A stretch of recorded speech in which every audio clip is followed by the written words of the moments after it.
Mantan Kepala Badan Kesatuan Bangsa dan Politik atau Kesbangpol Provinsi DKI Jakarta, Taufan Bakri, menilai korban narkoba di Jakarta merupakan aset yang harus dirawat, bukan ditahan, dan keberadaannya dapat dikembangkan menjadi kekuatan baru di masyarakat.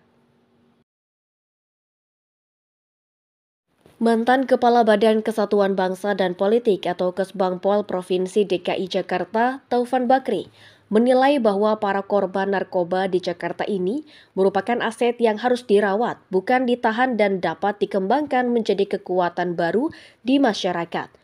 Kesbangpol DKI Jakarta mencatat ada 900 ribuan anak-anak SMU yang terpapar akibat barang haram ini. Bagi Taufan, salah satu cara menurunkan pengaruh narkoba yaitu dengan mengajak berdiskusi untuk melihat potensi diri atau look at me dalam persaingan dunia luar atau look outside. Pernyataan Taufan itu disampaikan ketika menjadi narasumber pada webinar secara hybrid bertajuk Pencegahan Narkoba di Indonesia. Diskusi yang diadakan oleh Paguyuban Aceh Utara bernama Sueramo Shedaraloh Semawe atau Sue Sama digelar dengan mengundang sejumlah tokoh Aceh di Gedung Taman Iskandar Muda atau TIM di Bilangan Menteng, Jakarta Pusat.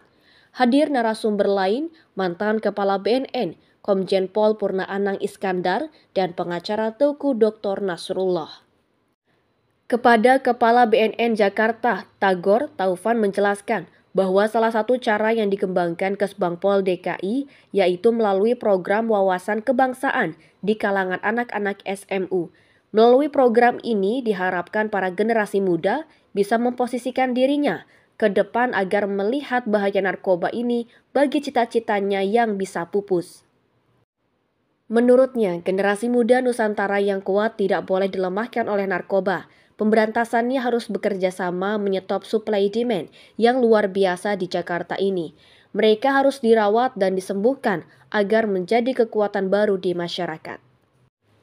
Sementara itu, mantan Kepala BNN 2012-2015, Komjen Pol Purnawirawan Anang Iskandar mengatakan, para penegak hukum haruslah melakukan dekriminalisasi kepada para korban pengguna narkoba dan bukan dengan menahannya. Adapun untuk pengedar narkoba tentu harus dihukum dengan berat sesuai kejahatannya.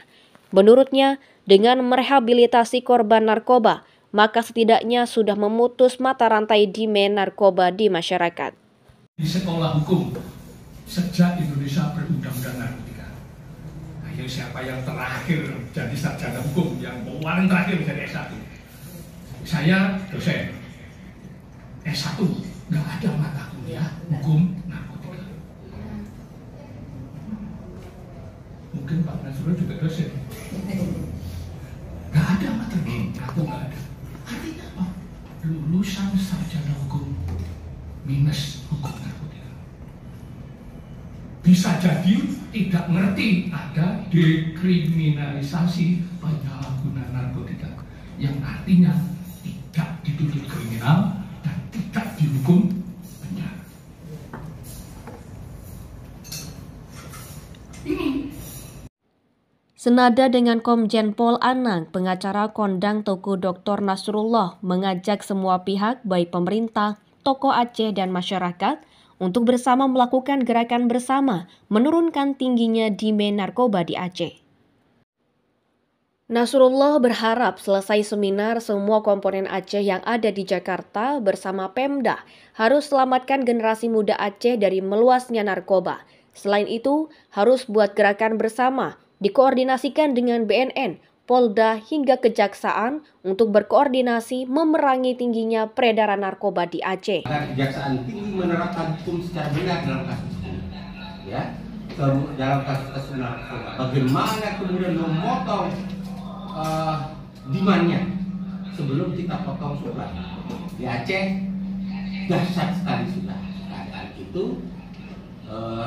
Gara-gara maaf ya, saya kampung saya di Lamno itu sebuah kecamatan yang kalau Pak Anang masih muda, kalau ke Aceh pasti ingin datang ke Lamno. Itu terkenal dengan mata biru. Itu pun sudah dahsyat sekali peredaran dan kadang-kadang saya kaget juga sampai seperti itu Pak. Nah, saya berpikir seluruh komponen itu harus bergerak, ya. Mungkin masyarakat Aceh, tokoh-tokoh masyarakat Aceh itu bisa mencontoh di beberapa daerah lain yang kenapa bisa redam atau tidak redam total tapi bisa menurunkan, bisa menekan. Kita cari nanti informasi dari BNN atau Mabes Polri, daerah mana yang keterlibatan masyarakatnya itu bisa menekan. Pasti ada datanya. Setidak-tidaknya lebih menekan. Nah, kita bisa gunakan pola-pola dan perbandingan. Webinar yang ditutup dengan sajian kuliner Aceh ini dihadiri juga oleh Ketua Seusama Zulfikri Ibrahim, mantan Ketua TIM Jakarta Surya Dharma, dan sejumlah pengurus Seusama. Webinar diikuti peserta, baik elemen Aceh yang ada di Jakarta maupun di Aceh, serta melibatkan peserta Ormas Binaan Kesbangpol DKI Jakarta, seperti FPK dan FKDM. Demikian Zulfikri mewartakan.